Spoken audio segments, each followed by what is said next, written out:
Perfect. Hi. Good morning, good evening. Oh, how are you? I am excellent, excited, and curious about where we'll go and what we'll do. Hey, oh, hello to you and to Victoria. She's around here. She's out there doing things. She's in her happy place. You got it. Yeah. Uh, so what would you like to explore, do? This wherever we go is entirely up to you. If you choose to let it be public, keep it private, doesn't matter to me. It's just good fun. Yes, it is fun. That's what it's going to be, fun. So we had a rainstorm this afternoon, and it reminded me of your podcast, I think last Thursday, where you talked about having to walk a few blocks to get to the place where you worked, which was a home for elderly people. Is that correct? Yeah, right. And you purposely take an umbrella, and when you got to the to where you were, you didn't really tidy up like most people probably would have, or planned ahead and brought a change of clothing. What you did is you drip dried. Yes. And that just was what, and how you expounded on that was so precious, because you said the reason you did that was because most of the people in there would never again feel rain on their skin. Yeah. And you wanted to give them the experience of rain. Yes. And that's why I adore you. That's why I signed up for Triple D, because I knew I love your heart, and it comes out in these beautiful expressions, and you have such an interesting personality where it's just such a big mix, but then you get these bursts of the integrity of your heart. And I felt comfortable learning from somebody with a heart like that. Wow. And that's not common. This comes out often. And that sets you apart. That puts you in a category like very few people I know.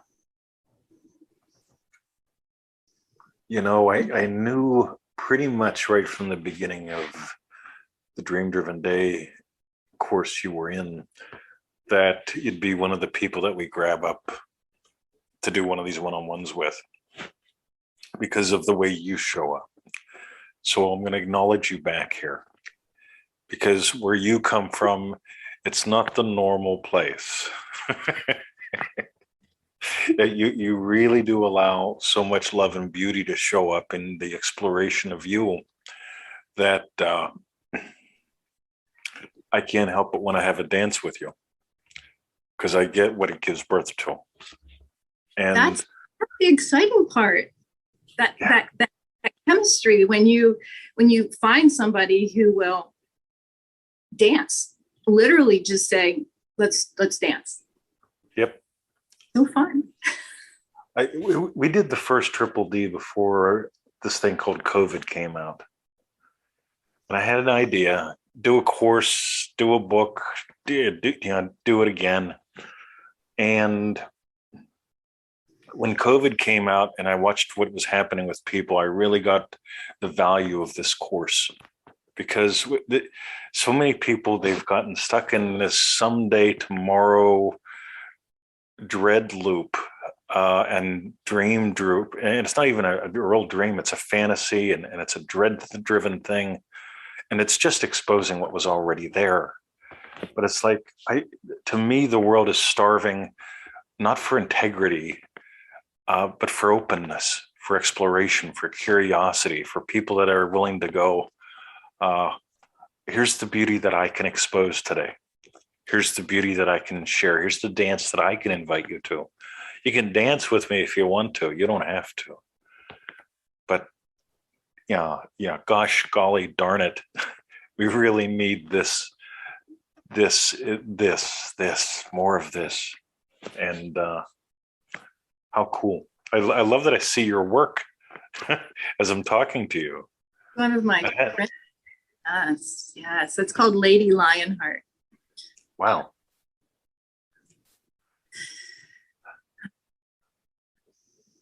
So now what?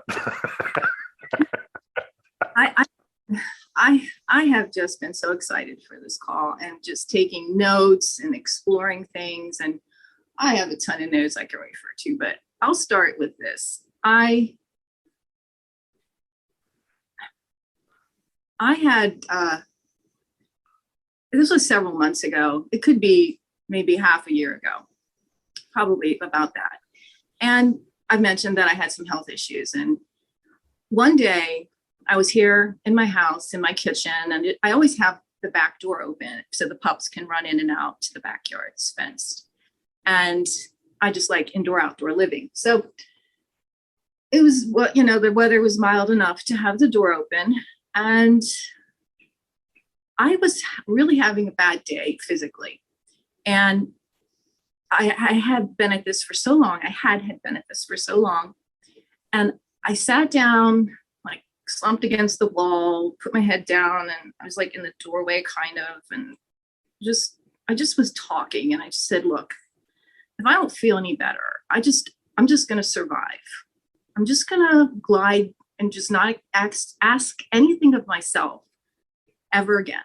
I'm not going to have dreams. I'm not going to have hopes. I just get sick all the time and I can't, whatever. So I had my head down and I was just saying, I'm just going to give up. And for some reason I looked up, and out beyond my garage, above my garage, is this rainbow. I guess you're not giving up, honey. And of course, I thought about the Bible story about Noah and how the rainbow was given as a promise that the earth would never again be destroyed by floods or water. Yes. And I took it as a message that I'm not going to be destroyed by whatever this is that's plaguing me or that I can't seem to shake. And so it gave me hope. Well, fast forward, probably after DDD, somewhere after DDD, rainbows just keep showing up. And it was almost like I had forgotten about it, but rainbows just kept showing up in the most obscure places. And right actually before this call, my friend sent me a picture of a rainbow just randomly. And so I thought, okay, I'll tell this story to you. I was, for some reason or another, a couple weeks ago, just kind of pondering this, I guess. And I thought, about the health and everything. And I said, Lisa, I had the realization that it used to be, I think God gave me the rainbow, or my spiritual help cooperated and put it up there. And it was that. But then I had this moment where I said, oh my God, I gave myself that rainbow. Yes. And I had this moment where it's like Neville talks about, he says, when David calls you father or something. That was like one of those moments where I realized that if I could give myself a rainbow, then holy heck, Lisa, you certainly can be well. And that was a total shift, because even though I had a good foundation with Neville, I just didn't make that flip until that moment where I was like, you are divinity incarnate. You are God having the adventure of a lifetime. Your awareness of being is God. And it became very real in that moment, and things have really shifted. So I had a mentor who, when he talked about health, he likened it to a rainbow. So health having the root in the word wholeness, health is whole. We go back in time to the root of the word. But even more importantly, we live in a world where everybody's at war, We're at war with the loogie right now. We every year we have flu shots. There's wars against all these degenerative diseases, and there's a war against being a woman is a disease. If you look at the in the medical books, being a woman is a disease. Like it's just crazy fascinating to me. And when we had this talk about this, and he said, wellness is not a war. Wellness is more like a rainbow, because a rainbow has different colors, different qualities. And wellness, wholeness, healthiness has many qualities to it. It's not just I feel good versus I feel sick. It's I'm living life. I'm alive. I'm giving life to all the colors of the rainbow and everything. And really getting that is fascinating with your experience, because when you drop the sickness versus health thing, God, we put it in our wedding vows, for God's sake, in sickness and in health. Oh my God, we're putting war into marriage? How you're right from the get-go. Versus what's a real marriage? A real marriage for me it's a rainbow as well. How many different colors, flavors, textures do I experience with this woman every day? Wow. Not are we getting along or not? Am I the dominant one or not? It's like, oh my God, how lovely to explore the rainbow of you, to discover you give life to the rainbow. You actually gave yourself all these rainbows and this one. Yeah. Yes. Yes. It's magical. Life is just, I just feel like I'm starting. I'm so excited every day. Such an adventure. I'm just so excited. It's fascinating to me when someone tells me, oh, I did Manifesting Mastery course, or I did Dream Driven Day or whatever, and they feel like they've done something. And I always bring up Neville Goddard explored who he was and how this worked, and his fascination with the scripture around it for decades. We keep exploring here. That's where all the articles come from, obviously, in the courses and in the Dream Driven Days and whatever. But it's like, this isn't never, I feel like I'm just beginning. I love when you say, I'm just getting started. I'm just getting wound up. I'm just getting warmed up. Expressions like that tell me, wow, we've got a live one. Because that's it versus like, well, I did Dream Driven Day. Now what? Oh, you could do it again. You could do it on your own. But it's not about what you did. It's about what are you doing? What do you,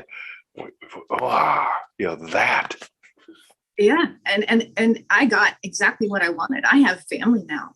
That's why I joined, was I wanted family. And now I'm talking to Alessandra a couple times a week. Debbie and I are chatting, usually maybe every 3 weeks. We'll have we'll talk for an hour and a half. We'll have an hour and a half conversation. We'll voice message on Messenger. Almost there's periods of time we're not, but it's pretty much several days a week, not daily. And Andrew, I'm talking to Andrew too. So and Mary. So yes, I've scooped up family, and that's so exciting. And they want to talk to me. It's not that I'm reaching out to them all the time. They want to talk to me, and I love it. And yeah, it's changed me. I have lists of things that happened during the course that I used to not have a value on myself. I'm not a business person, and I know what I do well, and business really isn't what I do well. But I can talk to people about business, and I enjoy helping them, but that's not my passion. But when it comes to value on what I do or how I show up, I used to not see that I had that I translated into much worth when it would come to like the dollar. I just didn't have that concept of myself. But during the class, I went to a totally different place. I changed states where I saw, Lisa, what you do is so unique. And certainly if someone wanted it, they would be willing to offer you a very reasonable fee. And it just, that just changed. I was changed. Yeah. And I have no doubt that if I chose to, I could make a lot of money. I have no doubt. But that was a shift that happened in the course. And I never expected that ever to happen in my life. And that means a lot to me because I was a traditional wife, mother, and was not a businesswoman at all. But I feel confident that if I needed to, or if I chose to, I could make some money.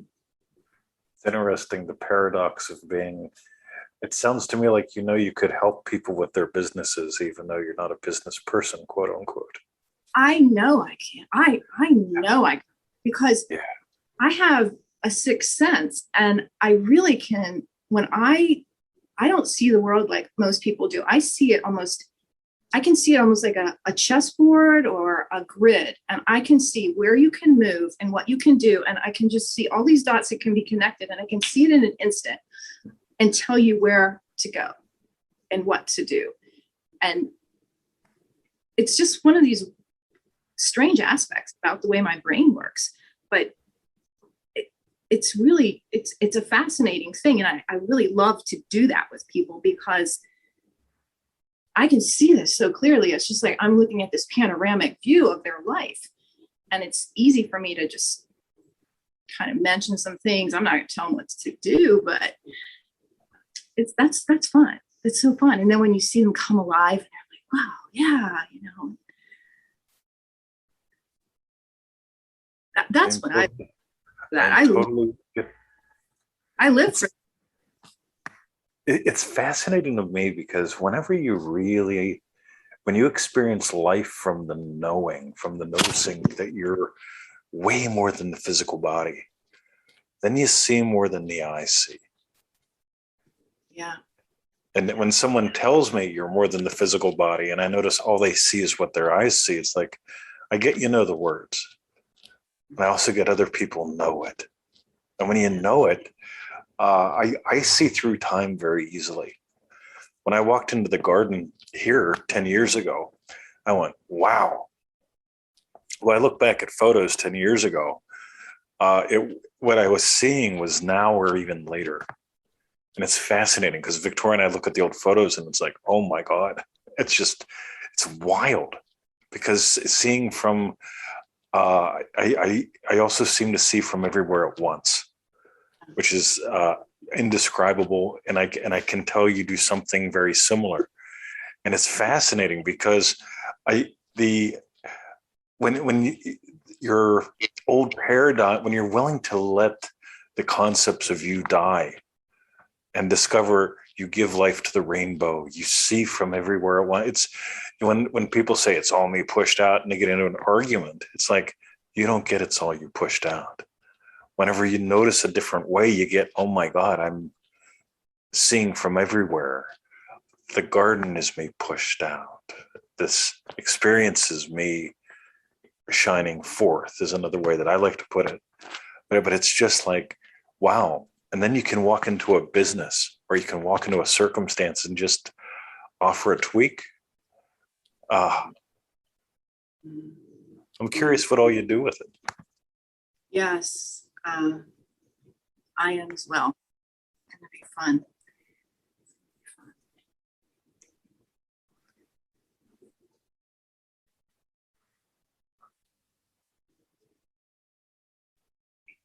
So, how about another story? I'm all ears. I'm thinking, I'm trying to think how I want to.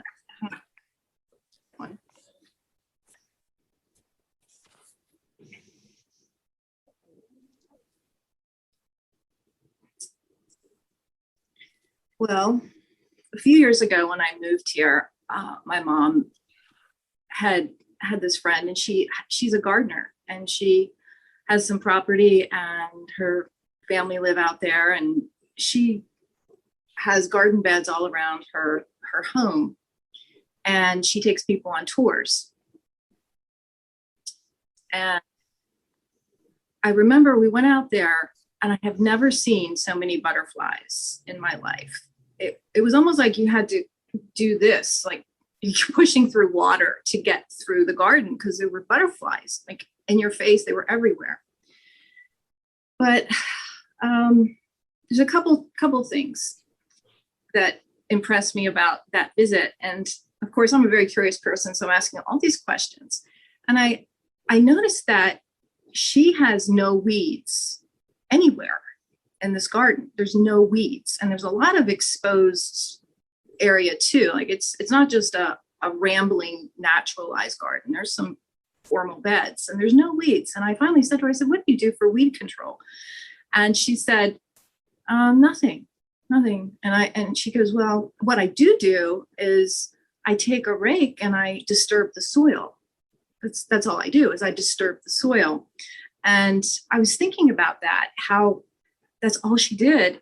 And I guess her tending the garden, her love for the garden, and her presence in the garden, and just raking the topsoil around and disturbing anything that might grow that she didn't want to be there. I found that to be a great metaphor, a very interesting thing, so that the things that she does want to take root there will grow. And I was thinking of that also in how that's kind of what you do. Like Victoria gardens with the earth and with the plants, and it's like you take the human divine, you take these souls, and it's like you're breaking up the fallow soil around these souls, around these people. And if the roots, if a person has the mind to set in roots, you're really giving them an opportunity to do that. And that was kind of cool, because I was thinking about that today. I was on the rebounder, and they're like, yeah, that's really what he does.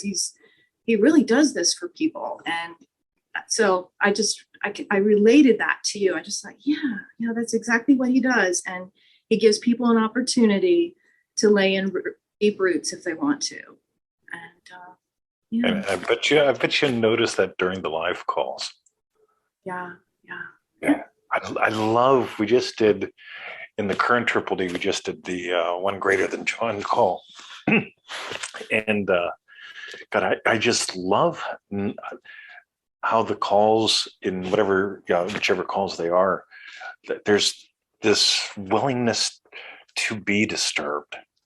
Yeah. Okay. Because the culture is so hell-bent on, let's line up all the ducks in the row, let's organize everything, let's put everything in its place, versus we really gotta, I've got a love for gardeners and gardens. And a friend of mine used to use the definition, a garden is where nature and humanity meet. And I just fell in love with that one. And I really get it, because like when you can be willing to be disturbed, then literally any weeds that you have get exposed. And if you're willing to get disturbed, then you can plant some seeds. If you're willing to be disturbed, and what's disturbed mean? Moved. Just moved around a little bit, just a little bit of movement. Yeah.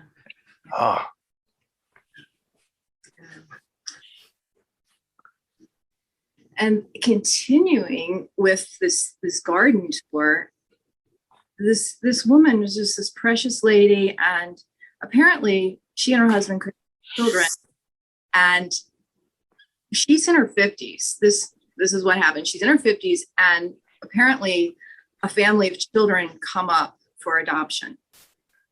Wow.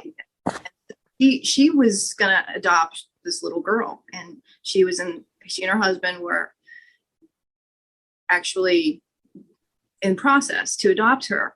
And being the kind of person I am, and this is probably an hour or so into the tour, and we were kind of off by ourselves, away from some of the other people. And me being who I am, I just said, I'm just observing all this. And I just thought, I'm going to ask her this question. And I said, So being out here with the earth all the time, and just I know that I don't remember exactly how I phrased it, but it was something like, I'm sure you've had some opportunities to have some mystical experiences out here. And she just lit right up. And I didn't know if she would have said yes or no. I didn't know the woman. She lit up and she goes, yes, I have. And I was like, all ears. I just wanted to hear her story. And she said, well, actually, when we were in process to adopt our daughter, I was really having some trepidation as to whether or not we were going to be able to get her, that they would give her to us. And she said, right at that moment when I was having these thoughts and feeling scared and afraid we wouldn't get her, she looked on her shoulder, and there's a butterfly on her shoulder. She said, I've never seen a butterfly like this in my life. And I just told you there were butterflies everywhere. And she said, I have never seen such a butterfly before, and I haven't seen one since.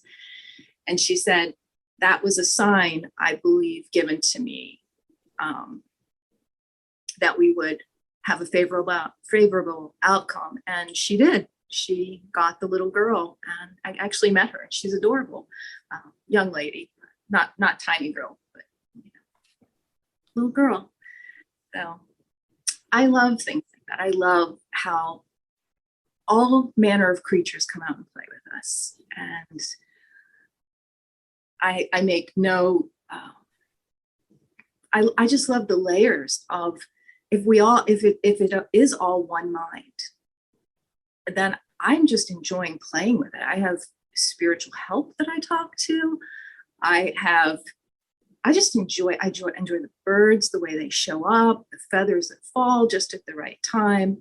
I guess I'm just looking for wonder, and it shows up, and I'm never disappointed. I just, that's what my life is like all the time. And if you talk to my friends, they're like, of course that happened. Of course you got a rainbow, of course. But I think it's the expectation. And then now I'm understanding, I'm actually just throwing these things out and I'm playing. I'm having a great time playing. And things, and it's, divinity wants to play. Divinity is actually, sometimes I think divinity freaking bored and waiting for people to show up and play. For God's sakes, just play. I'm continuously fascinated that people believe and behave as if God is serious. Really, have you read Genesis? Have you looked around? Like to give life to this would require the utmost sense of humor. It's just, what if we really came, I love Neville says we came here to know imagination. It seems to me like the biggest part of that is being willing to dance, to have that sense of wonder. Yeah. Have you written a book yet? Are you asking me that question? Yes. Oh. I really get you could produce something. I don't know if it would be written or small writings with your imagery, because your imagery is just gorgeous. But I really get that you could produce some kind of wonder-filled world book kind of thing. Could be a video. I don't know. Yeah. God, it's so you've got this wonderness. Yeah. I'm a wonder. Definitely me. Yeah, I will definitely take that to heart and think about that and see how it comes into being, because I've had people ask me to write books before, and so it's not something I haven't given thought to. I think it would be a lot of fun. Yeah, and talking about dancing, there's this couple that I just follow online, and I think they're out of Portugal or something, and I guess it's a tango sort of dance, but I've seen some dancers, and the ones that do this particular couple dance, some of them you'll see the woman is like the star of the show, and she's bodacious and she's all over the place, and he's just kind of there to shine. And then there's all different kinds, but this one couple is so precious. And his name's Ben and his wife is named Anna. And the way he holds space for her is so, I just love the way that he holds a container for her to be who she is. And she's perfectly safe. And he, of course, is, I guess, leading, but you don't so much see that he's leading and you don't feel that he's leading. You experience him holding space for her to be her precious self. And Do they dance on the beach? yes, they do. Yeah, I So just brought him up before. Yeah, I can see how he holds space and holds the space of her and just this is just a little YouTube GIFs, the preview GIF. uh-huh. Oh man, that's gorgeous.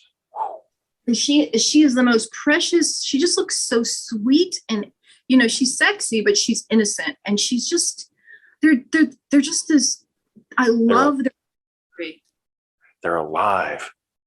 They are, and I mean, there's some footage of her when she was pregnant, and whatever the way they dress there is much less clad than what we are, and she's just gorgeous with this big belly on the beach, and oh my gosh, she's just beautiful. But my point is what he does and how their chemistry and how they move together. Neither one is the star. They both are so. It just looks like they're having the most wonderful experience, and they dance all the time. It's like the first time. It looks like it's the first time they ever danced together. Every time I watch them.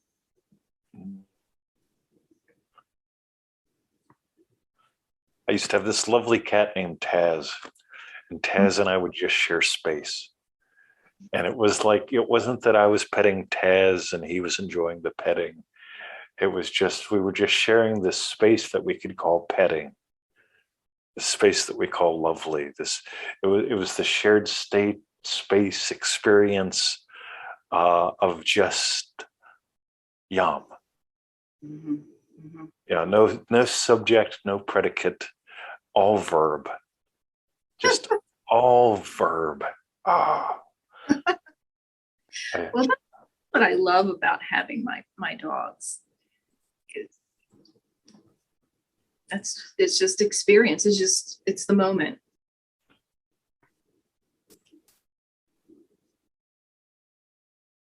Yep.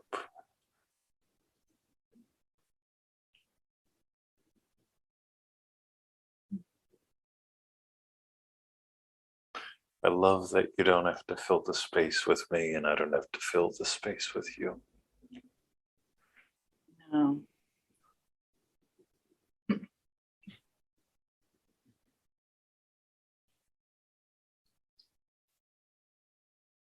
When I was much younger and I thought content, or we could just call it stuff. And I thought it was the stuff that mattered. I'd try to cram as much into a consulting call as I possibly could. And of course, the people that showed up are people that would try to extract even more stuff from the call than they possibly could. So a call could easily go over, and it didn't matter how long or how short it was. It was like a universe full of too much stuff. And then one day I woke up to this wonderful thing called space. And it's like, wow, no matter if you look really big, if you look really small, microscope or telescope, it's all about space and what's shared within the space.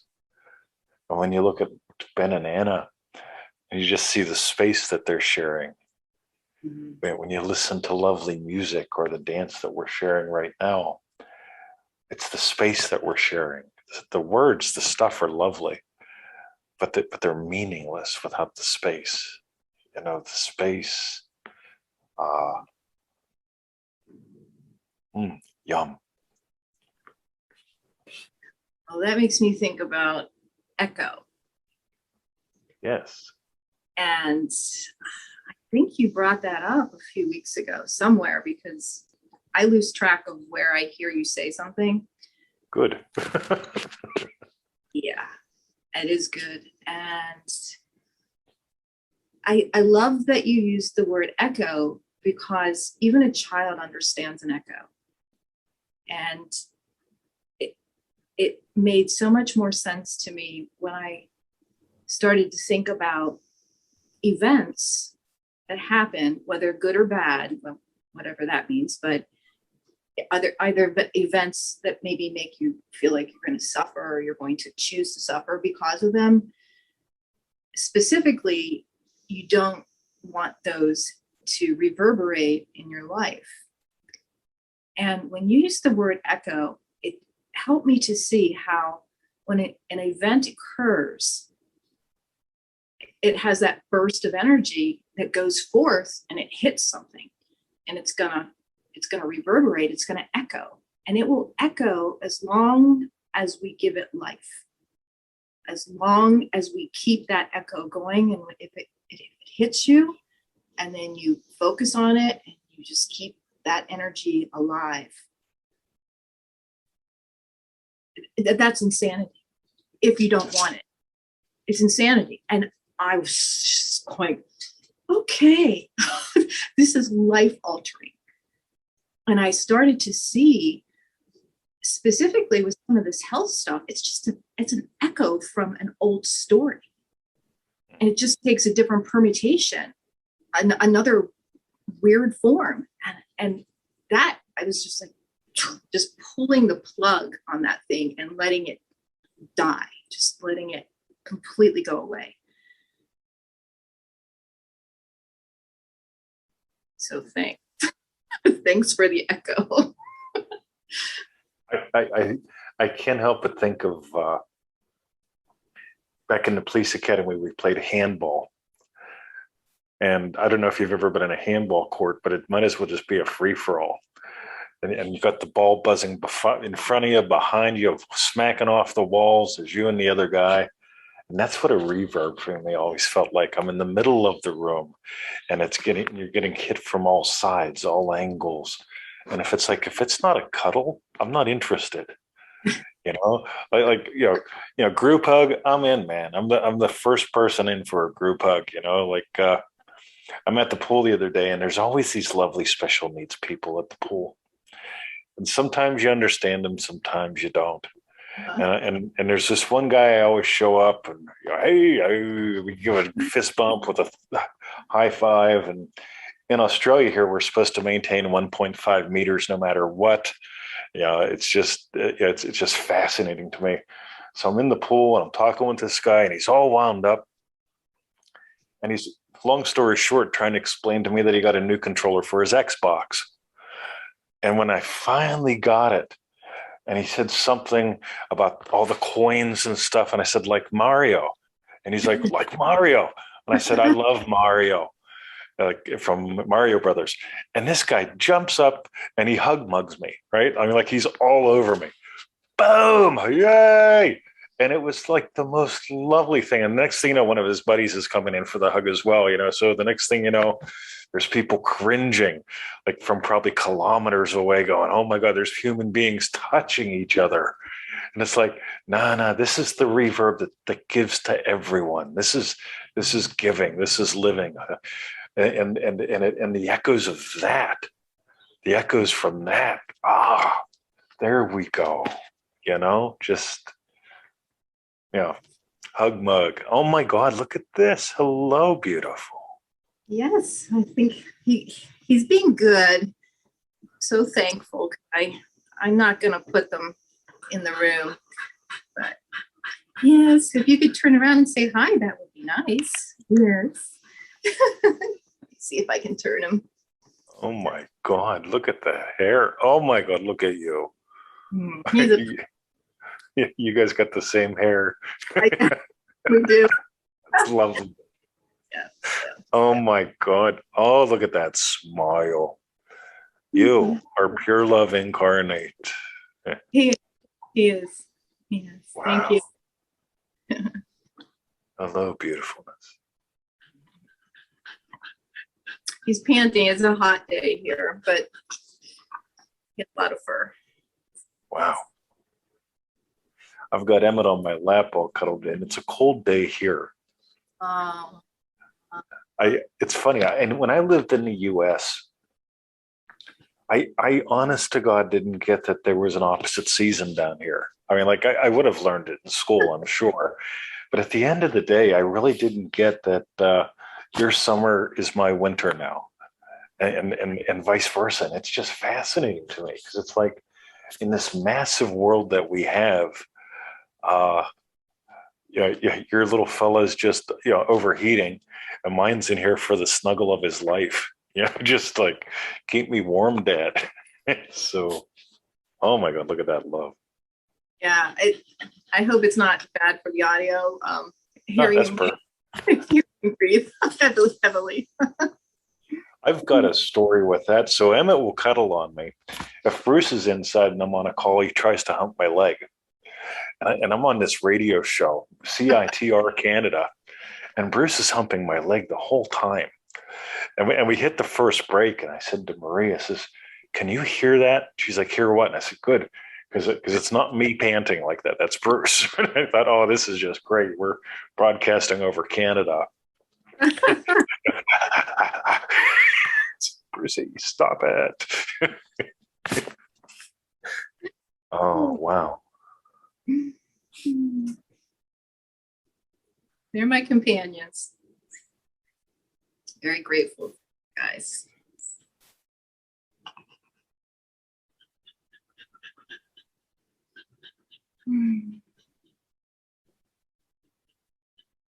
So I want to ask you about when you changed your name. You don't have to tell me a whole bunch of stuff, but it's pretty Sure. odd why, but that's a pretty radical step. And during the course, I really felt like I started to think I want to change my name. So anyways, tell me more. It's interesting what I've learned since then and sort of knew before then. Here's the surface story. I was reading Think and Grow Rich, and Napoleon Hill, whenever he wrote the book, couldn't come up with a title for it.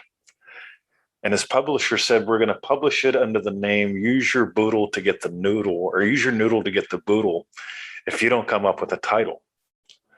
So Napoleon Hill goes to bed and he basically prays for a title because he knows, it's going to ruin me. He says it's going to ruin me if they publish it under that title. And so he woke up with. He worked on that book for what, 20 years or something? It was for like 2 decades, right? Yeah. So he worked on the book for 2 decades, couldn't come up with a name, goes to bed, wakes up with Think and Grow Rich. And I thought, cool. So I go to bed and my prayer is, look, I need what's going to shift what I do, my business, my life, what exposes, who I am. And so I woke up with change your name to 2020, the number of perfect vision. And it stayed there for 3 days. I woke up every day for 3 days. And it's like, right. I go to my wife at the time. I says, look, I got a problem. So I told her and she was cool with it. And so I went to see the attorney and all that good stuff. But what was really cool, I've got two little side stories. One, I had to do the criminal background check. So you got to do that if you're going to change your name. That way you're not going to go hide and scam people under a new name, right? So I go to get the fingerprints for my background check. And I go to the Pennsylvania State Police and I walk in, I sign in, they say purpose of visit, fingerprints, I hand in the paperwork. About 5 minutes later, this 9-foot tall black state trooper comes out and he's like, who the hell wants to be a rock star named 2020 or a rap star named 2020?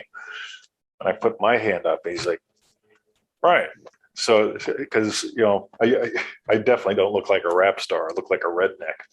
So I go in the back and he's like, what's the deal with this? And I said, life's all about vision.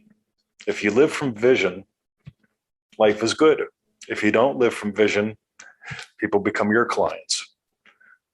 And he's like, hold on. So he brought the rest of the barracks back, everybody that could free up. And we just had a little talk about vision, clarity, focus, coming from a more genuine place in life. And it was just awesome. So that's that part of the episode. But what's really cool is, so I grew up in Pennsylvania, raised Catholic, pretty much we could just say a Judeo-Christian culture. And my grandma was Native American. In both of those cultures, your name could change if something significant happened to you. Right. So in the Native American culture, your name would periodically change throughout your life if something significant happened. And they would actually paint that on your shield if you were carrying a shield. So a lot of the old tribes, they would carry medicine shields with symbols on them. And the symbol would basically tell them about who you are and who you've been. So the Native Americans, their names would possibly change depending upon if they change significantly in life. And the same thing with the old Judeo-Christian culture. You can look and see where in the New Testament, so many of the characters like Saul became Paul and so on and so forth. So it's like Simon became Peter. And it's fascinating to me because I really get my entire life. I've just looked around going, I can't believe that nobody doesn't notice what I notice. And I can't believe people are living such superficial lives where they're just they're not letting themselves shine. They're settling for small talk instead of something that's heartfelt. They don't see, like I look around and I just notice, my God, how do people not see the patterns that I see? I'm fascinated by that. And how do they not have the perspectives that I have? And I'm not preaching myself up. I'm just saying I look and I notice, my God, like when I was working with addicts, it's like the addict model says an addict needs to delay gratification. And I look and I go, all addicts do is delay gratification. They won't feel good till they have drug of choice. They won't take action till they have drug of choice. I want them to feel good and take action without drug of choice. That's called immediate gratification. Yeah. And it's just these little tiny things. So the whole name thing has been a fascinating, weird adventure because when I introduce myself to people, some people say that's interesting. You've got a strange name. And I tell them I've got a strange or interesting story, depending upon their reaction. But it really is nice because it opens up my ministry. It just makes it easier to share. And so it's like, wow. So through all the goofy things, changing my name, discovering like really the history of name changes when it came to the cultures, having a chance to talk with the police about that, because having been a cop, I know what it's like when people don't see their future, whenever they don't have some sort of vision in their life, they do get in trouble. Versus if you've got a personal vision, if you've got clarity about who you are in the world and what you want to do, your focus will drive you. So there's that. I love how when you finally committed to it, immediately you had an audience. Immediately. Right there. Immediately. While doing the most critical part. It's like, we're going to make sure you're not out there scamming and whamming and all that stuff. Who's going to be a rock star? I mean, you should have seen this guy. He's looking at me like, you serious? Like, yeah, I'm serious. And that's what I love about when we get these insights or we ask and we do receive. And sometimes it's like, oh God, like you said, you might have sat with that for 3 days or so and then finally mentioned it to your wife at the time. And it's kind of like, okay, this sounds kind of strange. But then as soon as you take action, you got that confirmation, that instant. Yes. Exactly. That's partly one of the reasons you needed that name, is because it is a call, kind of. It's yes. Kind of like, here, this is going to open the conversation and you're going to be able to, like you said, that people. So that's a great story. Thank you. So I'll tell you the other side. I was originally named after John the Baptist. I thought your name might have been Jonathan. So my original name being John the Baptist, or from John the Baptist, I was supposed to be born on the feast day of John the Baptist, right? Now this is where it gets wild, because I was actually born April Fool's Day. Right. The whole thing of April Fools, the April Fools are what they call the people that believe that the year begins in the spring.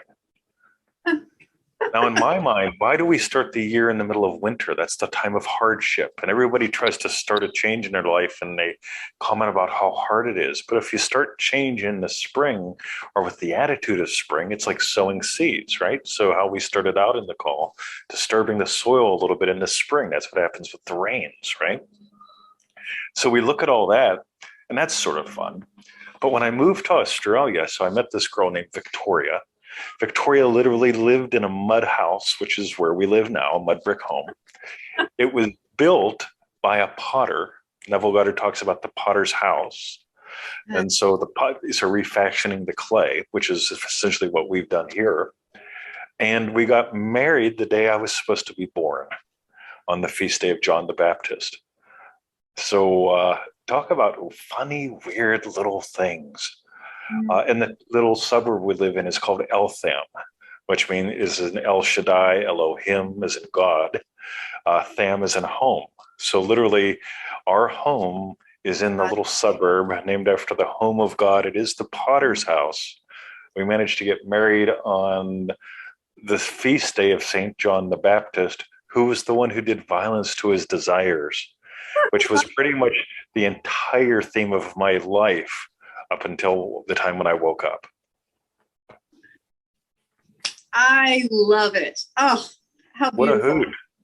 Yes. But it's just dripping. It's just dripping with, well, I love to dripping with the Prince of Divinity. I mean, that is just a story that's drenched in divine providence. I love it. Thank you. Thanks for asking. I find it all a hoot because it's like I'm not into signs or anything, but when I look at the whole story, like you gave you the rainbow and you gave you the rainbow in the call.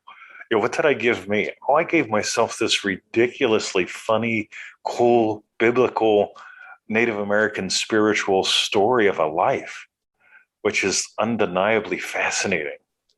And it's like, all right, couldn't plan it. And yet here it is in its perfection. And with more chapters to come, obviously. Yes. So, wow.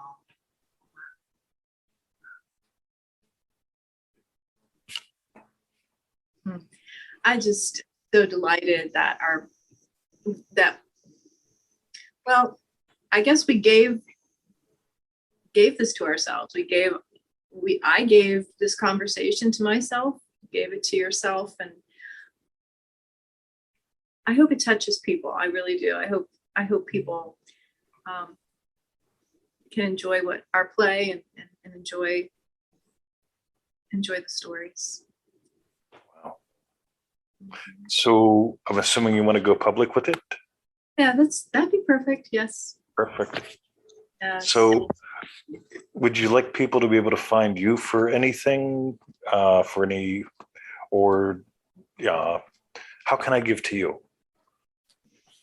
Let's just stay friends. Yeah. I enjoy the friendship. I enjoy the family connection with you and Victoria, and I plan on remaining in your partaking of all the things you created and brought to life, all the courses and things. And I don't have a website, but if somebody had the mind to find me, I'm sure that you wouldn't mind if they knew who I was. Yeah. You know, and just you can find me on Facebook Messenger or something. Yeah. Cool. Give me any links you want me to put up. If you link to a profile or anything like that, I can stick that in as well. Yeah, just email me those. You